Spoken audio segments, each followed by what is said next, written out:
And good morning. It's good to see you folks. This is the Senate Ag Committee, and we're having a conversation with the folks from Norwich and VTC in regards to the dairy VTC's dairy farm there at in Norwich, and I think we'll start with the committee introducing themselves so everybody can get a feel of who's here. I'm Bobby Starr, and I chair the committee and I'm from Essex and Orleans County. Good morning. I'm Chris Pearson, Senator from Chittenden County. Good morning. I'm Anthony Polina from Washington County. Brian Collmore from Rutland County. And Senator Parent, he'll be with us shortly. He's from Franklin County. So welcome everyone, and when you start, you can introduce yourselves and where you're from and who you represent. But I know we're going to start with the president of VTC, Pat Moulton, and welcome, Pat. And we kind of wanted to hear what you folks had in mind with the VTC building and farm operation that you have in Norwich. I know I went down to the groundbreaking quite a few years ago, the ribbon cutting, and quite an impressive place to visit. So with that, Pat, we'll turn it over to you, and you can give us an update in regards to what's happening there. Okay, and this can be a somewhat long story, so I'll try to keep it short and try to focus really on what you're hoping to have as an outcome, which what I'm hearing you say, Senator, is kind of what's up now? Kind of give us the update of, since you were there for the ribbon cutting. Is that an accurate way to frame this? Yes, because we all, sort of had high hopes and great ideas about that operation, and know that the people in Norwich certainly enjoy having that farm there, and so we were kind of curious what was happening to it, and felt that the best place to go is to you to try to get some answers. Yep. Well, sure. So for the benefit of the committee, this was a property we were gifted back in 2014, I think. This was a project that was born before I came to Vermont Tech. My predecessor, Dan Smith, was key, and a gentleman who was here at the time, Chris Dutton, were key in setting this up. But the Sieglers had gifted the entire property, which was well over 300 acres, to us. We formed a partnership with Upper Valley Land Trust, and Jeannie McIntyre can explain that in more detail, where they were taking ownership of the surrounding land, the 350 plus or 330 plus, I'm not going to get it right, Jeannie, acres. And they paid us for that. And in exchange for that income, we retrofitted an area on the farm to be a dairy processing creamery. We had received grant funds to help us outfit the creamery. Also, as part of the gift was the farm, the barns, the farmhouse, a mobile home lot, and a neighboring house next door that was a residential house. We converted that residential house into dorm space, if you will, for our students. And we built the creamery. And the plan was that we would have a private sector dairy creamery operator operating on the farm and teaching our students, and that is Chris Gray and Norwich Farm Creameries. We also had a private sector farmer with cows on the farm. We actually had one initially, didn't last long, didn't work well. We had a second one who was there who God, I think maybe a little over a year. The timing is I didn't have a chance to look that up. And the plan was that they were private sector farms. Our students would be engaging. They'd be learning value-added dairy processing from Chris. They'd be learning agricultural practices from the farmer on the property. We had one semester that we had 6 students in residence, and in the house we built into a res hall basically. They were learning from Chris. They were learning from a gentleman we had on the farm at that time, Josh Swift. And I will say that to a student, they were not happy with the experience. For one, we were late getting the dairy processing up and running from an inspection process that Chris probably knows better than I do. So the students didn't get as much intense time in the dairy. They were not happy being that far from campus. These were second year dairy farm students, and they felt that they knew more than the farmer in residence that they were teaching from. We had issues, for example, with students who were not getting the adequate experience, say in artificial insemination, because the private sector farm was buying the semen. It's his semen. He wants to know when you're going to be inseminated, it's going to work. So he was having the best students doing the insemination, and those who needed the practice weren't getting that.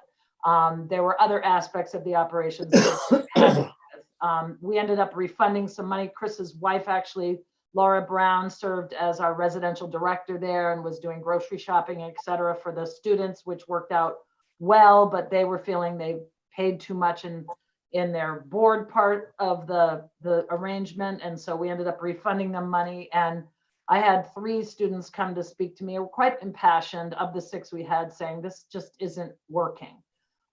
We also, the farmer on the residence was losing a lot of money. There were conflicts between he and the dairy processor and the type and quality of milk. In the end, he was losing a lot of money. Long story there, I won't go into. He left, and we actually assisted him to kind of get on his feet, if you will, after he left as a young farmer, and that left Chris there with no milk supply. Chris started bringing in his milk. He can speak to that in greater depth than I can. We helped initially subsidize his milk deliveries. But we also were pretty clear that the plan to try to make this our dairy farm operation was not going to work. Many reasons, not the least of which is that farm is not ideally set up for milking. As I've come to learn, it was built to raise prize Holsteins by Mr. Siegler. It was a tie stall barn, is a tie stall barn for that purpose. There is no grazing land. The land has not been managed for nutrient management and grazing and forage or for planting and growing hay, et cetera. So feed has to come in from outside, manure has to go out. And that's not, as you can relate, Senator Starr, and I'm sure Senator Parent can relate, that's not the way you typically do dairy farming. Also, the layout of the barn made it a little more difficult for cleaning, et cetera, et cetera. We felt we would be better to keep our agricultural operations based here in Randolph. So we've stopped educating. An agreement we had with Upper Valley Land Trust that was put together at the time. They were partnering with us on the acquisition of the land and our building of the dairy facility, gave them an option to buy at such time as we cease our educational opportunities. So they, in fact, exercised their option. Making another long story very short, that didn't work. Upper Valley Land Trust filed a lawsuit in court. We have subsequently settled that lawsuit. There is no pending litigation, and I'm not at liberty to discuss the details of that settlement. It is protected as agreed by the attorneys. There is a public records request pending for that lawsuit that Jeannie can speak to better, but we are unable to provide those details. So, but we are clear we want to sell the property. We are divesting of many properties that are no longer core to the mission of Vermont Tech. And I don't need to tell all of you senators about, especially you, Senator Starr, on the Appropriations Committee, about the financial challenges this Vermont State Colleges is facing right now. And part of our transformation project is to rid ourselves of less than core properties. So Norwich Farm, which we're not using, we have, I should say, we've honored our 5-year lease with Mr. Gray and Norwich Farm Creamery. We have enabled them to remain on the property. Their lease expires at the end of June. We have provided notification well in advance that we're not exercising the 2 options for him to extend the lease and that it is our interest to sell. We currently have the farm on the market and a realtor listed. We have what we call the greenhouse next door. It's colored green. It's not a greenhouse. We have listed that as well. We have an offer on the greenhouse. We've had several people looking at the farm. Thus far, no one has provided us an offer. And we are seeking to sell that along with, we have four properties here in Randolph we're marketing. One is actively listed with a realtor. We have an offer and a purchase and sales agreement on that one, I'm pleased to say. And the effort here is to divest of that which costs us money. We spend about $70,000 a year in operating expenses maintaining that farm. With no educational value, no students on the farm, no opportunity there. And it's frankly become in that situation where the students here are subsidizing that operation. We cannot afford to continue to do that. We need to try to realize the revenue from the sale of our assets to pump back into the educational experience, scholarship, you name it, that we need to do here at Vermont Tech. So we have listed the properties for fair market value, and that's our intent, to sell it at fair market value. We did have one offer on the farm from the Norwich Farms Foundation, which we rejected as being too far below fair market value. So that's kind of the short of a very long story. Yeah, well, thank you, Pat. I'm wondering, how many acres remain with the farm and 1 or 2 houses? There's Yeah, the dorm house and the farmhouse. Is that what I understand? Yeah, the dorm house is on approximately 2 acres. The farm is 6.23 acres. It contains a 2,800 square foot residence, a 920 square foot mobile home, several barns, not the least of which is the 8,600 square foot tie stall barn, several outbuildings, and the creamery operation that Norwich Farms Creamery operates from, which is attached. Well, it's a separate facility, but it's all connected with the farm or with the barn. So it's the balance of the land beyond the 6.23 is owned by Upper Valley Land Trust, and the greenhouse and the 2 acres are separate from that parcel, the 6.23 acres. Yeah, and in your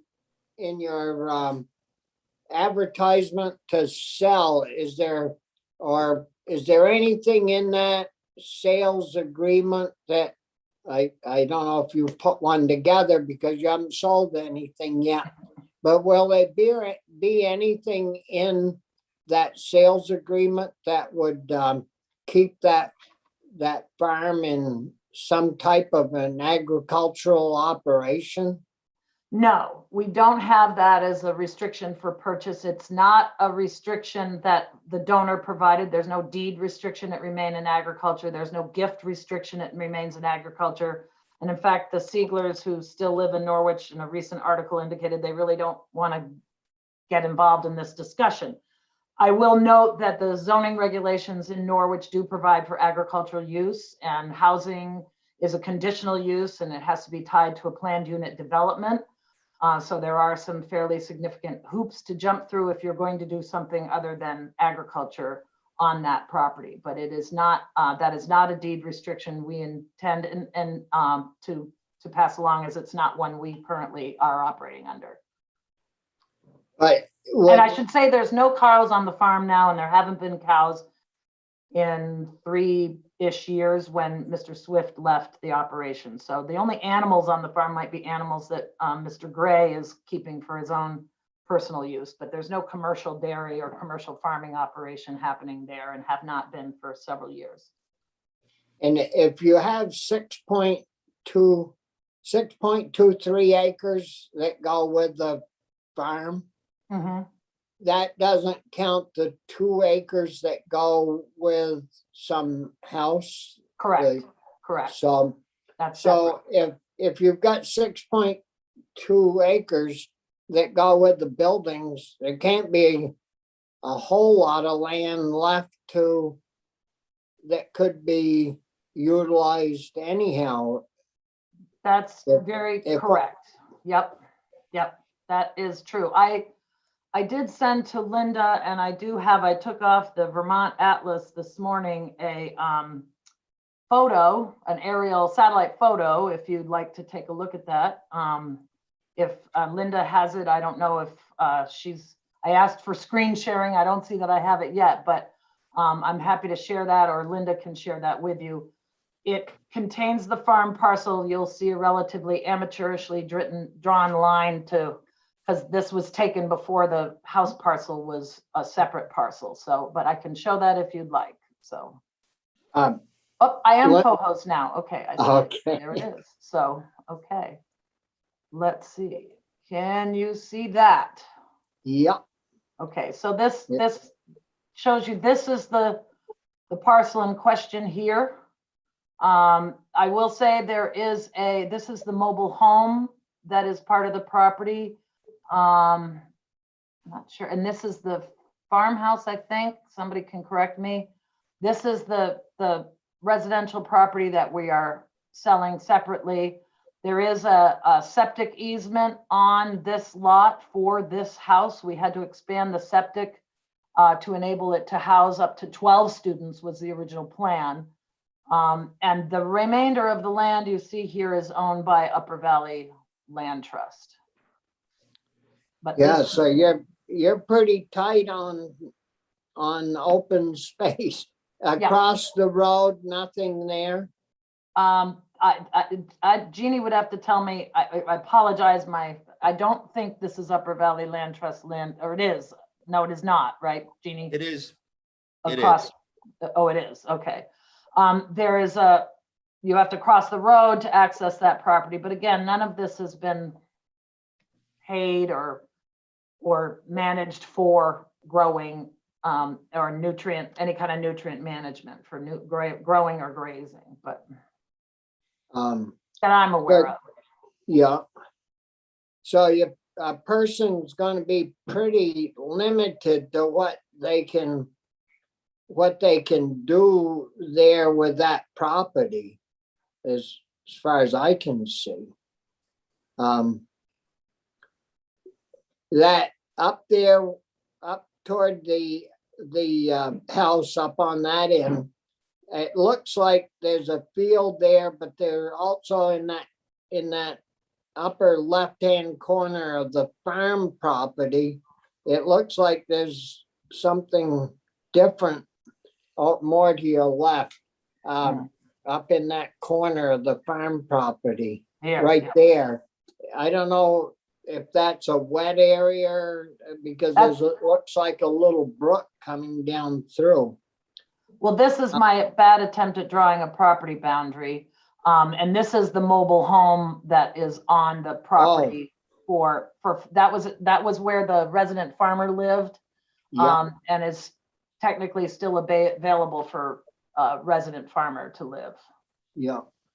I think, I think this is the house. Chris can correct me if I'm wrong. That might be That's it. the but barn, That's the barn. Okay, so the house is here. right? Are there questions for Pat from committee members in regards to what she has told us? I guess, Senator I guess, Collmore. Brian? Yeah, thank you, Bobby. Thank you, Pat. So I'm just curious, the original gifting was directly to Vermont Technical College, correct? Correct. How does that intersect with other assets that you might have that have some connection with the whole state college system? In other words, if you're able to sell this, the money that you get from it will go directly to VTC's budget to some degree, or And how does that, are there other assets that are held by any of the other institutions that are apart from the Vermont State College system itself? I, Might- sus- I couldn't answer that in confidence, but I suspect the answer is yes. I mean, as I understand the legislation, any property we own on the campus where the state has invested dollars, or specifically main campus, the legislature has to be involved. Like if we're to close the college or to sell the college, the legislature has to approve it. But for example, our enterprise center, which is off our main campus, Norwich Farm, which is not on the main campus, is not subject to that same provision. But for where the state may have capital dollars or bonding, where they're provided as collateral against Vermont State College's bonds. And we are running into that issue in some other property, but that's not the case here, since this was acquired 7-ish years ago and it's not pledged as collateral. It does not have any state capital dollars. The capital invested were grant dollars, proceeds from the sale, or our own general operating revenue. So it's not state bonding dollars or state capital dollars invested. Okay, thank you. So all the money that you've spent putting into retrofitting the house to make it able to house students, the creamery, any of that money came from the sale of the property to the Upper Valley Land Trust. Actually, way we had a federal TACT grant. Don't ask me to tell you off the top of my head what TACT is the acronym for, but we had a grant, a large one that came to the college to do a lot of agricultural work, part of which was to build the creamery on the property here. We also had a small working lands grant engaged in that. And then we had the proceeds from the sale of the adjoining land to Upper Valley Land Trust that were involved in the retrofit. We spent approximately, in the last several years, we've spent over $1 million between renovation and operation of these properties. I think rough accounting was about $1.1 million. And we are honoring our obligation to the lessor, to Norwich Farms Creamery. We are plowing the driveways, we're mowing the lawn, we dispose of the gray water for the creamery that is produced in the process of their production. We fix all repairs, et cetera, et cetera. So we are the landlord, and we've been I hope and believe, a responsible landlord. But yeah, we've got at least $1.1 million invested directly in that property. Not all of it grant funds. I'm believing the grant funds, I apologize, I didn't have a chance to look it up. I think it might have been the neighborhood of $400,000. But the equipment that we own in the creamery, which is our equipment, which we lease to Mr.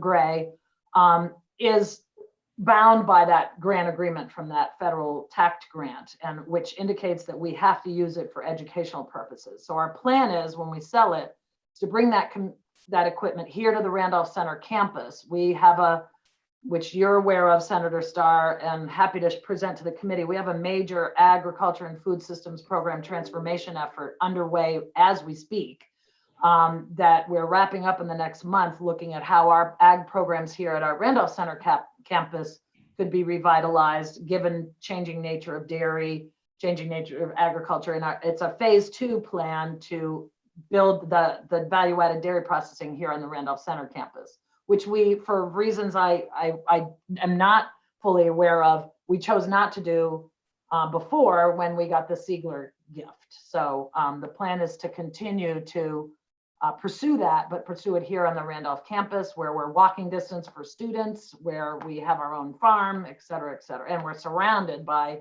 multiple dairy farms that can provide milk and or on-site educational experience. Unlike So right. whoever buys that then doesn't get any of the creamery equipment. Correct. Correct. Yeah. I mean, we can sell it, but we have to pay a portion back to the feds if we sell that equipment. Years ago, I went to VTC, and we bottled our own milk, and it was it was a good learning experience. I spent, that was your class, every so often you'd work in the creamery, and that would be good if you had that right there on campus. I don't know why it ever left, but anyways. Yeah, I don't know, but that is part of the plan, frankly, and talking with Sodexo about buying milk, about buying cheese, yogurt, whatever we may do. I mean, we've got a built-in market right here. They do a lot of Vermont purchasing, and we've been talking to them right along about that. So there is interest, yes. Yeah, Chris? Yeah, thanks. I'm sure that legally, obviously, you're well within your rights to proceed with the sale. But what would you say to folks who suggest that the spirit of the donation was meant to keep it in perpetuity as a whatever, as a model, as a way to keep the college directly connected with ag, and I'm thinking of, I live close to UVMMC. There's a building up there that was donated to the hospital, and it has in the deed that it is forever dedicated to public health. And so the hospital sometimes comes up with creative ways to define that, and we've wondered if we could use it for medicines. And anyway, the point is that it was donated and it had a covenants in that legal maneuver. It sounds like the donation we're talking about here didn't have that, but I gotta believe in the spirit was not sort of imagined that it would only be for a short period and then end up being sold for the benefit of the university or the college. So could you just comment on that? What would you say to folks that are telling us that this is really in violation of that spirit? Well, I can appreciate that attitude, but I also feel pretty strongly if that was a spirit that the Sieglers felt so deeply, then they should A, have made it a covenant, or B, might have spoken to us sometime in the last 3 years when we've been talking about the troubles we've been having in the farm. And we certainly went into it with the spirit of it being a long-term commitment. I think investment of over $1 million is signal that we were serious. We had hoped that this could work. And yet service to students and our educational mission is number one. And when the students say to us, and folks have argued, one semester, how do you know? Well, we can't afford to have an unhappy experience in our agriculture program. Our enrollment in our agricultural program is through the floor. I mean, we've got 26 students in that program combined in all years right now. And that's part of the reason why we need to redo the program. And our commitment and connection to agriculture is strong. We are not giving that up. We have a farm here in Randolph with 85 cows, and students who milk them, just like Senator Starr did. And I would argue that, yes, that might be the spirit, but we can't afford to have the students of Vermont Tech and the taxpayers of the state of Vermont subsidize a farm operation that is not benefiting them in one way at all. And then when you add the fact that the proceeds we could net from this sale could provide, 25 or 50 scholarships to students, it's not responsible for us to sell this at less than fair market value, especially given the financial condition that we're in. And I've heard it argued, well, you're so far in debt. What does, a few $100,000 mean? It means a lot. I mean, and our debt is directly related to COVID. I mean, we were on track for a very successful year till COVID hit. And what we're living here is a COVID problem that we will be out of within a couple, 3 years, especially with the assistance that the legislature is already proposing to provide us. So I can respect that spirit, but the reality is we can't afford to do it. And, and if somebody wishes to continue to subsidize the operation of the dairy and continue to subsidize that farm, great, throw us some money and we'll sell it to whomever wishes to buy it. But it's our fiduciary responsibility that the taxpayers of the state of Vermont and our students to maximize within reason, the sale that we're going to have. Now, Admittedly, Upper Valley Land Trust had an option to buy it significantly less. That was entirely tied up in the initial deal.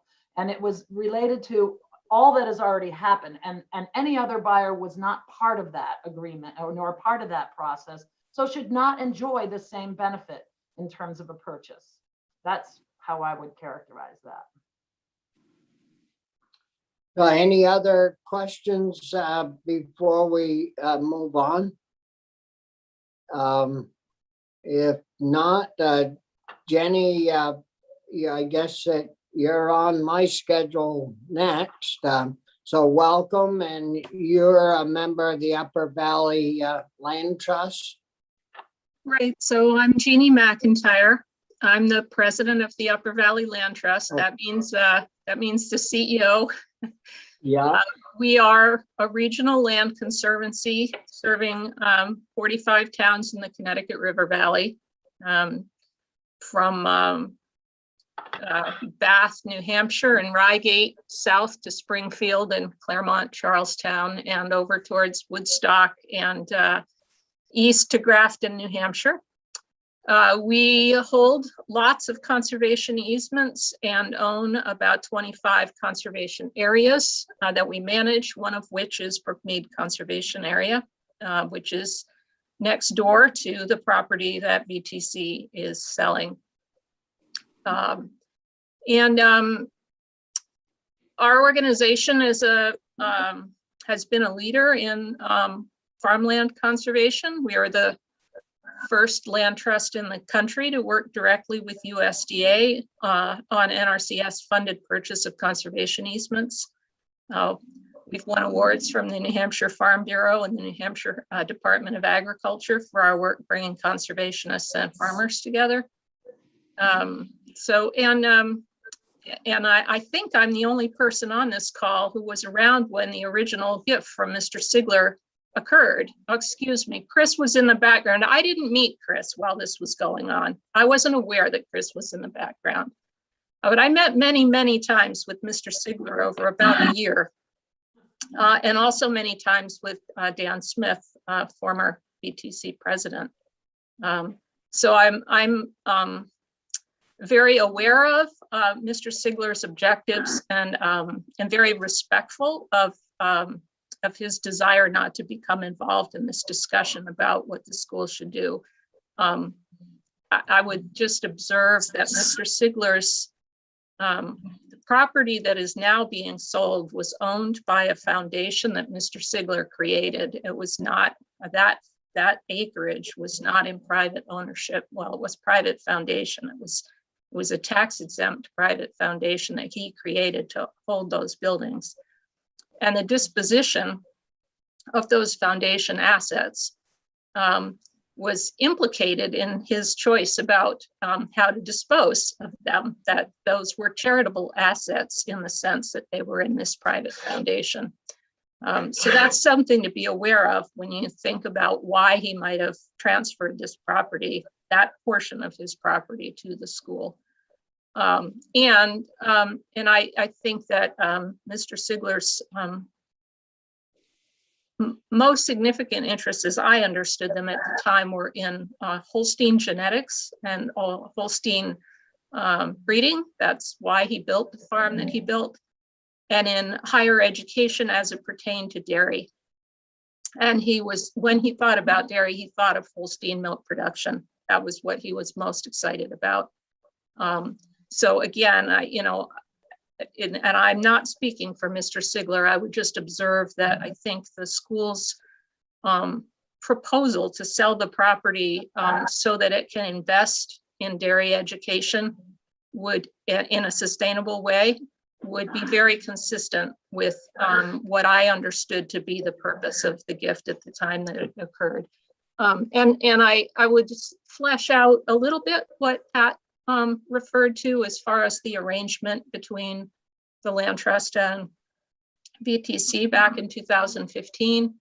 That was a period of time in which both the Land Trust and the VTC were speaking with Mr. Sigler. The school could not easily access capital that it needed to be able to accept a gift, and begin a program. And yet they needed access to land to be able to have a program.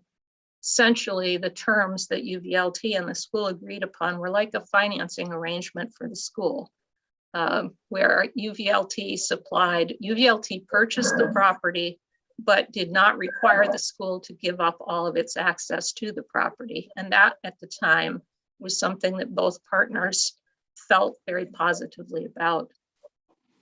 Also would observe, and I imagine this must be in the record somewhere, I certainly talked to Dan Smith about this many times in the spring of 2015. You know, the understanding that the property, Mr. Sigler had redeveloped an agricultural property and placed a lot of structures on top of what was basically, well, the only prime soil that ever was part of that farm. It was not a farm that economically worked. However, there was a belief that the educational aspect, the tuition, the academic experience could sustain the shortfalls in what would otherwise, you know, a dairy operation that would otherwise not be financially viable. And, you know, I'll just leave it at that. Pat has explained sort of what happened and how that, you know, whether that was a realistic set of assumptions or what, you know, what transpired after the acquisition. You know, there haven't been cows on that property in a while. After the school discontinued its ag program, that allowed our organization to spend more time on the stewardship of the agricultural, well, I wouldn't, on the open land that we had acquired. And really come to understand its soil and water, flora and fauna, and the implications of that property without consideration to somebody else's business plan, and begin to accept and enjoy the responsibility for our land that we had not been able to do under the terms of our original agreement with the school. So we have made, you know, we're moving on. We don't, you know, we once it was clear to us that there wasn't going to be a program of higher education happening on the farm parcel under the auspices of ETC. You know, we've moved on to our organization's mission and plans. Well, and you folks couldn't come to an agreement on the purchase price of the remaining property, so that now that's going to be split. The original property would be split. You guys have got the land, and the new owner of BTC has the building. So I can't imagine that the property being worth what I think I heard you're trying to list it for or something. 1.1 million. I think I either heard that or read that. But anyways, any questions for Jeannie? Brian? Thank you, Mr. Chair. It's not necessarily just for Jeannie, but for Pat, if she cares. Just to follow up on the chair's sort of question, it seems like from what I'm hearing, it's not going to be able to be a functioning farm. It just doesn't work that way. And I'm wondering who in the world would buy it. I mean, out of all the situations that could come up, I'm trying to scratch my head and try to figure out who it is that's all of a sudden going to arrive one day and say, you know what, I've been looking for exactly this, and here's the 1.1 million. I wonder about that. And I also wonder, and Pat, you mentioned the zoning situation there in Norwich. Is there anything to prevent somebody from just coming in, purchasing it, leveling everything and putting up a huge housing development? Well, that would be up to the zoning board in Norwich, and up to the current zoning regs.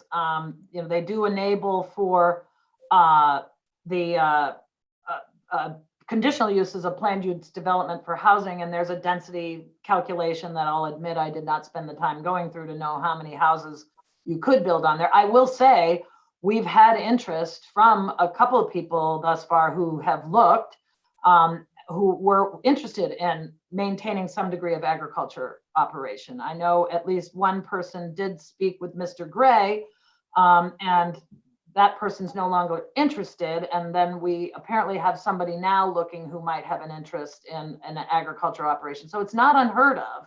And then of course, there's the Norwich Farms Foundation who had made us an offer, not at the asking price, mind you, but so I don't think it's unheard of.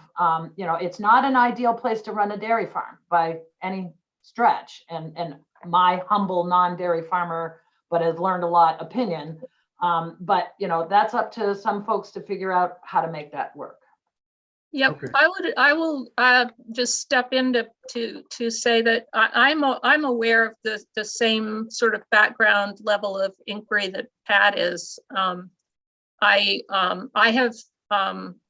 I've had several conversations with farmers who are interested potentially in making offers on that property. I have steered them toward the realtor and towards the school because obviously, you know, the land trust is not selling anything. But I will say that the business plans that I've heard about are not dairy business plans, and but they're farms, and so I think, you know, it needs to be understood that, you know, there's a lot, you know, farms come in all different shapes and sizes and kinds, and you know, the school is not the asset that the school is trying to dispose of is has value to multiple parties. That's great to hear. Thank you. Anthony? Thank you. In some ways, you just answered what I was thinking, because if it's not suitable, but we keep hearing it's not suitable for a dairy farm, but there's other kinds of farms that potentially could be turned into, and maybe whether it's the college or whether it's a private individual, the college using it as an example of how to diversify. You know, if dairy doesn't work, what do we do with these acres and how can we make it profitable, producing some other product? Or whether it's a private buyer who says, I'm interested in buying it, but I understand it doesn't work for dairy. Perhaps it works for something else. You know, so I hope that we're open to that possibility of it being something other than dairy, because clearly dairy is not going to work on that small of a footprint. I think the other point that that wasn't I alluded to but wasn't explicit about, and I'm not going to try to do a screen share, but you know, that in addition to the fact that the property the school has for sale is quite small, the map of the or the photo of the property that you saw, you know, is a photo that does not show the NWI identified wetlands that are significant at the state and national level. It does not show the flood zone along Blood Brook or buffers along the drainages, of which there are many on this property. And, you know, I think that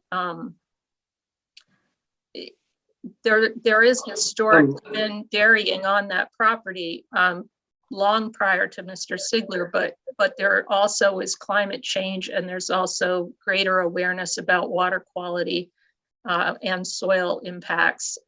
Most of the prime soil on that property is under buildings or in the flood zone. Much of the state level soil is footnoted B wet soil. And you know, those are things to be aware of when you think about how much space there is for different types of agricultural use, respecting that this land is owned by a land conservation organization with a broad mission of ecological protection as well as farmland support. So I think that the school is wise for both the reasons of campus access, but also soil quality to be doing its dairying in Randolph, where I think there's probably more opportunity. And I would just add, I agree with you, Senator. There's lots of opportunity for any kind of agriculture on any farm. We own over 500 acres of land here in Randolph, where we can do anything like that. And it makes no sense for us to own 2 farms. And it makes no sense for us to own parcels in Norwich when we have land right here that we can conduct. And that's exactly part of our ag and food systems transformation plan, is more of that diversified ag that you speak of. We have a sugar bush, we have an apple orchard, we can do growing, we can do grazing, we can do beef, we can do goats. I mean, all of that is exactly the kind of thing we're looking at here. And we simply do not need a second farm. And we cannot afford to continue to maintain it. Point well taken. Yeah. We only got a few minutes. We should have, I guess, given ourselves more time. We have to be on the Senate floor at around 11. I'd like to give Chris an opportunity to speak to us. So good morning, Chris, and welcome. You're the creamery operator, I understand it. Thank you, Senator. Yes, that's correct. I'll read a quick, can you hear me okay? Yeah, very good. I'm going to read a quick statement. I also hope that you were able to get Omer Trayman from the Norwich Farm Foundation on this. He's up next, and he's the buyer you're looking for, Pat. Oh. Well, if you cut yours short, maybe Omer will solve your problem. Actually, can I defer to Mr. Trayman, please? Sure. Thank you. And we did visit a little bit before we got sure. started. So Omer, tell us a little bit about what you've got in mind.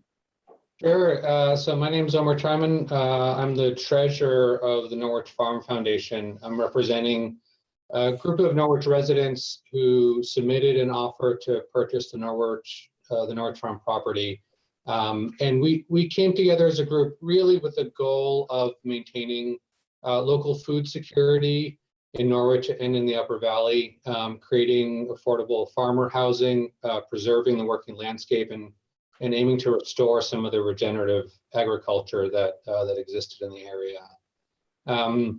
A quick background on the group: we came together a few years ago when, as President Moulton mentioned, VTC ended their program.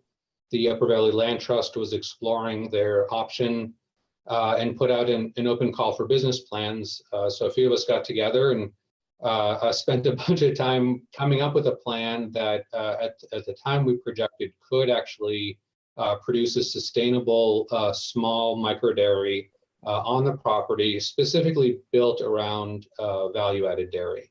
And this was inspired by many of the original goals. As we know, the Upper Valley Land Trust did not make the purchase at the time, and we stayed in touch with VTC and spoke with President Moulton about how we might establish this nonprofit to take over the farm and see through the vision. Last spring, that's spring 2020, we submitted an unsolicited offer. We sent the college an email. We offered to buy the farm property for $300,000. And for context, we had not yet established the foundation. We had no commitments from donors. The farm wasn't listed for sale. It was an attempt to open a dialogue with the college about how to preserve the farm. Fast forward to the fall of 2020, the college did reach out to us and let us know that the farm was going to be listed on the open market. We used that opportunity to establish the foundation formally. And over the past few weeks, we've been reaching out to the local community to see if there was enough demand, enough interest to raise money to purchase the property. And over the past few weeks, we've had over 150 pledges, ranging in sizes from $10 to $10,000. We have about $180,000 in committed pledges to help us purchase the property. We also spoke with local institutions and private investors regarding financing the property. So With that support and getting a third-party independent assessment and factoring in local precedents for sales to nonprofits and discounts associated with that, we made an offer of $610,000 for the farm and the adjacent property, which, as President Moulton mentioned, was not accepted by the college. So since sharing our plans with the local community, the awareness really has grown. I'd say, just in closing, as Vermont citizens and taxpayers, I think we all share in the economic challenges and the burdens of the state college. We're equally concerned that Vermont is rapidly losing value-added dairy farms such as Norwich Farm. And that trend is potentially orders of magnitude larger in terms of negative economic consequences than others. We also believe that given the shared resources and the goals as Vermonters, that we should be able to address both and really save our local value-added dairy farms for future generations. Thank you, Omer. So you guys upped your offer from 3 to 600,000, but you're still a little short. We are. And I think part of our challenge is both finding enough fundraising in very short order to try and come up with an offer that approaches what the college might accept. Also, as a new foundation, every dollar we spend on the property is a dollar not invested in the farm property after the purchase. So that's an ongoing conversation that we're trying to sort through. Yep. Have you looked for other contributors to your cause? Outside of Vermont, are there any trusts that would be interested in assisting you, or any federal grants that would be available? Have you checked all those things, Omer? We have, and there's a bit of a catch-22 in our process, which is that we don't feel comfortable soliciting and raising direct cash until we know that there's an offer accepted to which the money will go. So we don't want to ask, especially folks outside of Vermont, to give to a nonprofit that was established for a purchase if we don't know that the purchase will happen. So our part of our goal in the original offer and the opt offer is to try and figure out a way to engage in a dialogue where we can more aggressively solicit donations and raise enough money to see that transfer happen. Yeah. There are questions for Omer from any committee members? No. Because I think, VTC would like to see it stay in ag if at all possible, but I would expect they have an obligation to get as much for it as possible, of course. And I know Pat, you'd have trouble selling it to me for 1.1 with 6.5 acres. I'm glad I'm up in Troy, I guess. Chris. Thank you, Senator. If I could just take a couple minutes to respond. Yeah, we still got a couple. So. Okay, I have a statement I can read. I would just like to say ahead of this, if we run out of time, our business is cash flowing. Omer and the committee, we have an incredible group of way smarter people than me, MBAs, doctors. This guy Omer is a total genius. And we have a 10-year revenue neutral business plan that shows that this particular location, this particular facility under our management runs in a revenue neutral manner. There's a lot of talk of dairy. This is pure value added dairy here. And it will work As an ag professional, I don't see any other use for this property. I don't see anyone realistically coming in here that doesn't just have boatloads of money and have a private place. And I personally believe it will end up as real estate, given what we have researched regarding zoning and everything. So senators, I'd like to thank you for hosting us today. We thank you for your ongoing service to our beloved state, in particular attention to dairy and agriculture.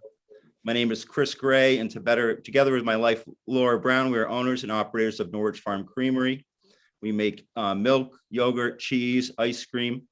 We process approximately 300 gallons every week. All of our products are sold within a 20-mile radius.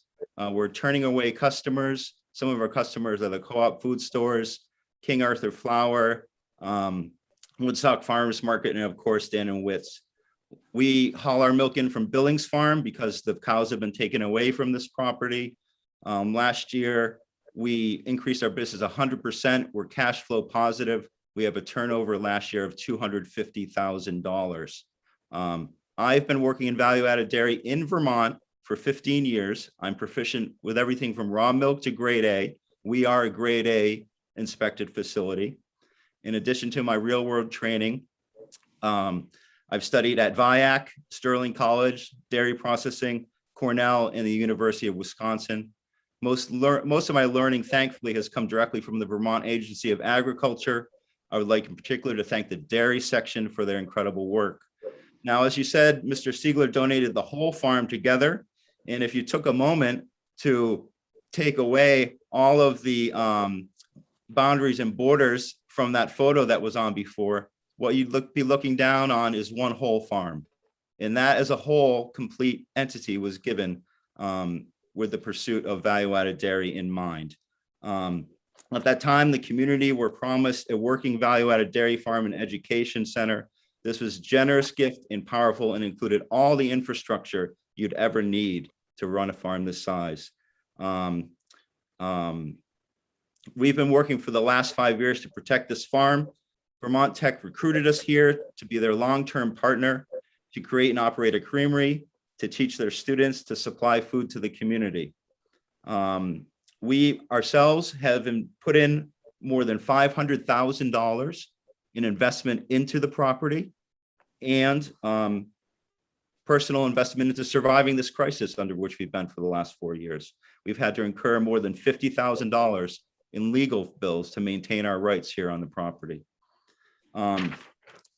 You know, one thing I want to note about the grant, the Department of Labor grant, there were many goals to that grant, student education being one of them, but one of the stated goals of the grant was entrepreneurial incubation. And we were chosen as those entrepreneurs to incubate our business here. So while VTC might have not executed the other part of the grants properly, we've stayed on this farm, we've created a business, and within 5 years, with both our arms tied behind our back, we have actually incubated our business into a real viable business. So that part of the large grant that VTC received, I feel that we fulfilled. And actually, it should be really one of the success stories of the grant. There is a new value-added dairy business in Vermont. It's called Norwich Farm Creamery. We are trying to establish a new value-added nonprofit foundation that will support value-added dairy in the future, support this farm, and hopefully create opportunities for VTC students to intern and work here. We have in fact maintained we have asked for an ongoing relationship with VTC students to actually learn here. So we hope that we can have dialogue with them to find a better solution. So we do have a plan to keep this a working farm. You know, people on this call are talking about it as a farm. However, they also talk about it as a real estate, and they talk about 6 acres divided from all the working land. There's 200 years of precedent for cows to be on that working land. There's a 65-acre agricultural envelope within the Upper Valley Land Trust. You know, there are pastures, there are fields. The college has a lease for their cows on that property. To me, as an agricultural professional, I see no reasonable reason why you cannot have a herd on that land and manage it responsibly and properly. Our goal was to bring in a top professional herd manager, a young Vermont family to work this land, to do it right, we are going for regenerative, intensive grazing with 20 cows. With 20 cows on this land, which it will support, we can make this entire farm cash flow under a pure value-added dairy model. There will be other diversified agriculture along with it. So that's all I'd like to say. I know your time is running short. I do have a lot more to say, and I'm welcoming your questions. Thank you. Well, thank you, Chris. And as you can see, I'm losing my members because we have to be on the floor. And if you aren't there, it I understand. certainly shows up quick. So we're going to have to drop off. But really, I want to thank all of you folks, for your time this morning. And if you have other comments, feel free to send those to us. And, if you figure out some way we can help you in any way, shape, or form, please contact us and we'll do our best to try to get in and help you out. We would like to see that stay in some form of certainly agriculture. Doesn't have to be dairy, but that part, we understand the lack of land and stuff, but if we can help you, holler. We'd certainly be glad to pitch in. So if there's no other comments from committee members, we'll thank you for your time and wish you well. Chris, did you Thank have something? No? No, thank you. Okay. Thank you so much for your time. Right. Very much. Yeah.